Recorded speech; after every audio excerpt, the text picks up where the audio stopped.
হর হর মহাদেব। তো আজকে হচ্ছে শ্রাবণ মাসের চতুর্থ সোমবার। তো আমি দেখো মন্দিরে চলে গিয়েছিলাম, আর মন্দিরে আসার পর এত ভালো লেগেছিল। আর মন্দিরটা দেখতে এত সুন্দর, মন্দির মসজিদ তো সুন্দর হয় এটা সবাই জানি। তারপরও মানে কি বলবো, ওই মন্দিরে এসে আজকে আমার মন প্রাণ সব একদম ভরে গিয়েছিল।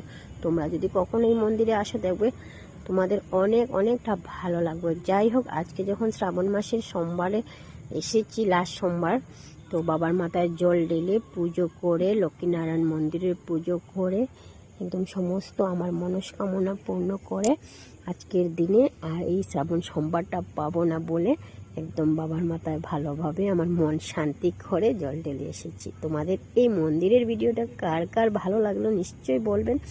আর আমার তো ভীষণ ভালো লাগছে, কি বলবো। সমস্ত দিনে আজকে সময় পাই নেই, যার কারণে সন্ধ্যার সময় এই ভিডিও এডিটিং করে ছেড়ে দিয়েছি। ঠিক আছে, সবাই ভালো থাকো, শুভ সন্ধ্যা।